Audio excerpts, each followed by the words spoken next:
सरकार चाहे कुछ नहीं करे, लेकिन सिर्फ आ करके कुछ घोषणा कर दे तो उसकी वाहवाही होनी शुरू होती है। मैं तो कहता हूँ कि किसी दिन प्रधानमंत्री आ जाएं स्क्रीन पे और कुछ ना बोलें, 2 मिनट का मौन धारण करके चले जाएंगे, फिर भी शाम को पत्रकार ये कहेंगे वाह क्या बात किया है प्रधानमंत्री ने, वाह क्या बात। उनकी खामोशी की जबान को समझना चाहिए। खामोशी, उनके चेहरे को पढ़ते हैं आप। माने 20 लाख करोड़ और मंत्रियों की हालत ये है कि उनको ये तक नहीं पता है कि देश में 80 करोड़ परिवार नहीं है। देश में 80 करोड़ परिवार होते तो देश की आबादी जो है 350 करोड़ से ज्यादा हो जाती। इतनी बेसिक जानकारी नहीं है। और आप मुझे बताइए कि कौन सी मिनिस्ट्री कौन सा काम कर रहा है।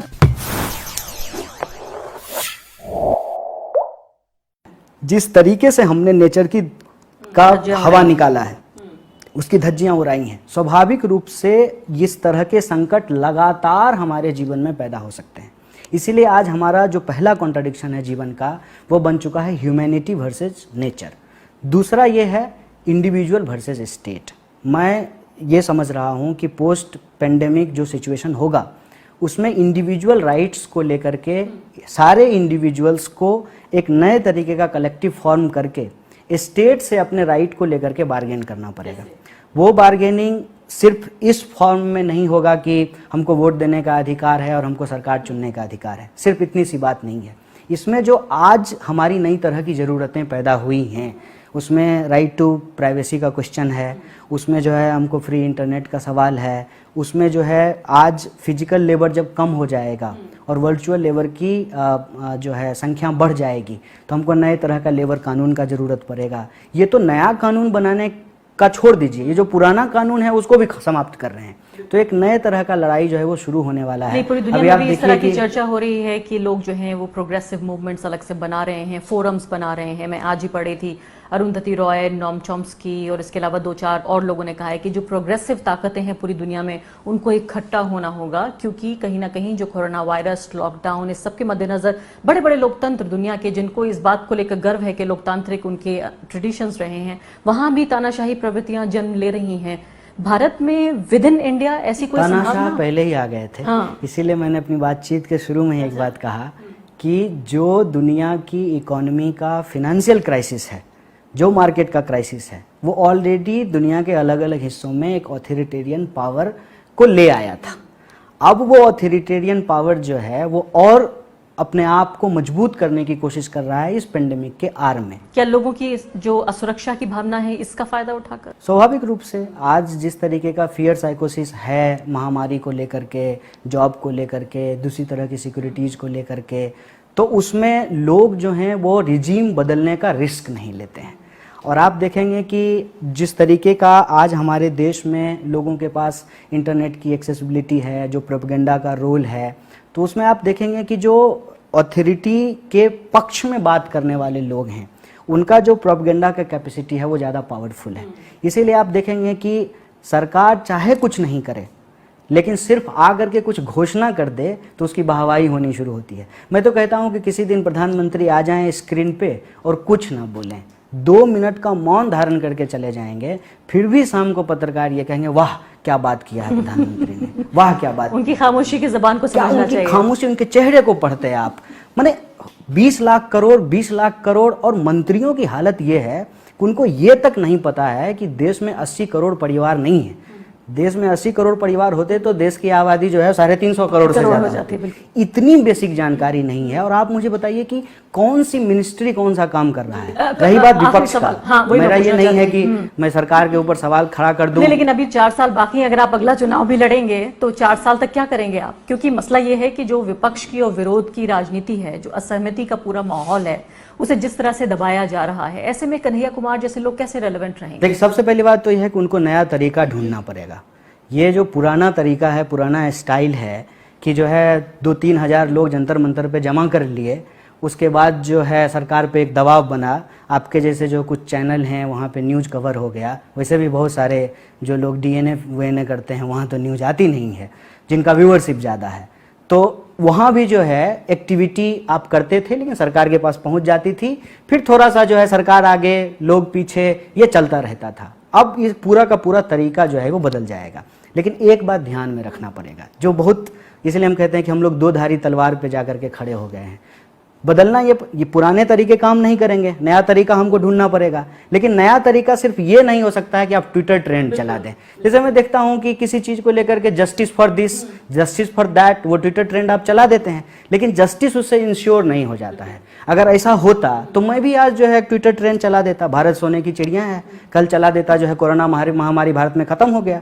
अगर ट्विटर ट्रेंड चलाने से कोई चीज लागू हो जाएगा तो इसको तोड़ने के लिए, लेकिन पीपल टू पीपल जो कांटेक्ट है इस वायरस ने, तो इसी को बहुत हद तक जो है कम कर देगा। ये मैं तो ये कहती हूँ कि अगले 2-3 साल तक भी एक जो विपक्ष की जो राजनीति रही जिसमें लोगों को इकट्ठा करने का आप जिक्र कर रहे हैं, सोशल डिस्टेंसिंग की वजह से, वो आप तब भी नहीं कर पाएंगे, आप खुद नहीं कर पाएंगे। अगर सरकार ये कल को कह भी दे के लॉकडाउन खुल गया है, आप मिलिए आपस में जैसे बातचीत करना चाहते हैं, आप खुद भी नहीं कर पाएंगे। देखिए ये संकट है, ये हम मान रहे हैं कि आप कह रहे हैं वर्चुअल नहीं करना चाहिए, फिजिकल आप कर नहीं सकते। नहीं, वर्चुअल तो करना ही चाहिए, लेकिन वर्चुअल आखिरी चीज नहीं है। आखिरी चीज, जब तक आप फिजिकल कुछ नहीं कर पाएंगे, फिजिकल कर नहीं पाएंगे, उसके तरीके ढूंढने पड़ेंगे, उसका तरीका लोगों को इजाद करना पड़ेगा। उस नए तरीके पर गए बिना विपक्ष तो अपना रेलेवेंस को खो देगा। सत्ता का क्या है कि इमरजेंसी मान लीजिए घोषित कर दे, चुनाव ना भी हो तब तक जो है यही इंटरिम प्राइम मिनिस्टर के रूप में काम करते रहेंगे। बाकी मिनिस्टर तो वैसे भी काम नहीं करते हैं, उनकी ज़रूरत भी नहीं है, तो सरकार अपना चलता रहेगा, 1% सेंट्रल गवर्नमेंट। लेकिन जो लोगों के डेमोक्रेटिक राइट हैं वो कैसे वो एक्सेस करेंगे, उसका क्या तरीका होगा। बिजनेस और मार्केट ने उसको आज अडॉप्ट कर लिया है। जैसे जूम पर ज्यादातर मीटिंग हो रही हैं, जूम पे जो है, जूम पे लोकतंत्र तो नहीं चल सकता, लेकिन जूम पे प्रोटेस्ट कैसे होगा। कुछ जगह पे जैसे हमारे यहाँ बिहार में, बेगूसराय में कई सारे मामलों को लेकर के लोग घर में ही एक दिन का उपवास करते थे और उसको जूम पर जो है ज्वाइन कर लेते थे। अगर शराब की पार्टी जूम पे लोग कर रहे हैं तो एक दिन का भूख हड़ताल भी जूम पे लोग कर रहे हैं। लेकिन ये जो हमारा पूरा का पूरा जो ऑनलाइन सिस्टम है, जो डिजिटल सिस्टम है, इस पर सरकार का जबरदस्त कंट्रोल है। ये हम लोगों को समझना बहुत जरूरी है। इसीलिए मैंने कहा कि पोस्ट लॉकडाउन जो है वो विपक्ष के सवाल भी बदल जाने चाहिए। पहले इकोलॉजी उनके मैनिफेस्टो में सबसे ऊपर होना चाहिए। दूसरा, राइट टू प्राइवेसी जो है उनके मैनिफेस्टो में ऊपर होना चाहिए। तीसरा, फ्री इंटरनेट एक्सेस बिना किसी के कंट्रोल का, कि सरकार को ऐसा नहीं हो कि अपना ट्विटर ट्रेंड ऊपर करा दे, दूसरे का ट्विटर ट्रेंड नहीं। लेकिन आरोग्य सेतु ऐप जो है आपके मेरे फोन में है।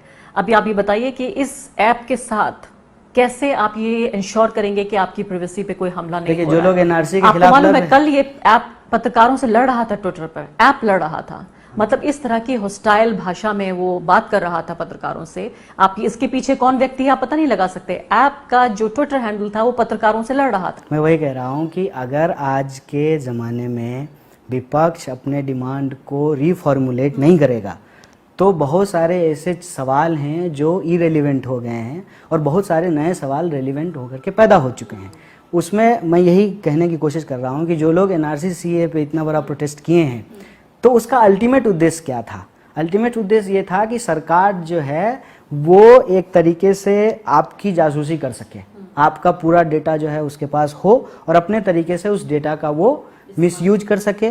ठीक है, गरीबी, अमीरी, बेरोजगारी, क्या स्थिति है इस देश में आम लोगों की वास्तविक, वो लोगों के पास आंकड़ा ही ना हो। लेकिन अभी आप ये देखिए कि अब वो करने की ज़रूरत क्या है। जब आरोग्य सेतु ऐप है तो वैसे ही हर किसी का सर्विलांस किया जा सकता है, उसकी कोई ज़रूरत नहीं है। चलिए करिए, आखिरी सवाल, बिल्कुल समय नहीं है, कि जो लोकतंत्र का भविष्य है भारत में, दुनिया के सबसे बड़े लोकतंत्र में, वो क्या है बहुत संक्षेप में। देखिए, एक बात तो अभी जितने सारे रिसर्च आए हैं उस पर जो हम लोग समझ पा रहे हैं, दुनिया या तो थोड़ा एनार्किज्म की तरफ भी जा सकता है या फिर दुनिया डिजिटल डेमोक्रेसी की तरफ भी जा सकती है। उसके लिए चैलेंजेस ये हैं कि जो भारत में भी बहुत बड़ा चैलेंज है कि हम फेक न्यूज़ से कैसे काउंटर करें, लोगों के दिमाग में अपने सिटीजन होने का जो कॉन्शियसनेस है, जो चेतना है, उसको कैसे मजबूत करें, सरकार के जो अलग अलग इंस्टीट्यूशंस हैं उसको कैसे और ज़्यादा डेमोक्रेटाइज किया जाए, और जो बेसिक इशूज हैं, रोटी, कपड़ा, मकान, शिक्षा, स्वास्थ्य, सड़क, बिजली, पानी और पर्यावरण, इन सवालों पर कैसे सरकार जो है एक साइंटिफिक टेम्परामेंट के आधार पर पॉलिसीज बना करके जनता के लिए काम करे। और उसके लिए विपक्ष को भी अपनी एक तैयारी करनी पड़ेगी, नए तरीके से उसको सोचना पड़ेगा। ठीक है, लॉकडाउन की मजबूरी है कि लॉकडाउन में हम नहीं निकल सकते हैं, लॉकडाउन में निकलेंगे तो ये चिल्लाने लगेंगे कि हम ही लॉकडाउन तोड़ दिए। ठीक है, लेकिन लॉकडाउन में निकले बिना हम कैसे अपने बेस को कंसोलिडेट कर सकते हैं, लोगों की मदद कैसे कर सकते हैं, और लोगों की मदद करते हुए सरकार से ये सवाल भी कैसे पूछ सकते हैं कि आपको ये काम इस तरीके से करना चाहिए। ये पॉलिटिकल फ्रेमवर्क। कन्हैया कुमार, आपका कि सरकार को क्या करना चाहिए, इस पर बहुत कम बात हो रही है। विपक्ष को क्या करना चाहिए, क्योंकि सरकार तो हम जान रहे हैं क्या कर रही है, लेकिन विपक्ष भी जिस तरह से लॉकडाउन में चली गई है पूरी तरीके से, ये जो है लॉकडाउन से जरूर उनको बढ़ना होगा। बहुत बहुत शुक्रिया आपका।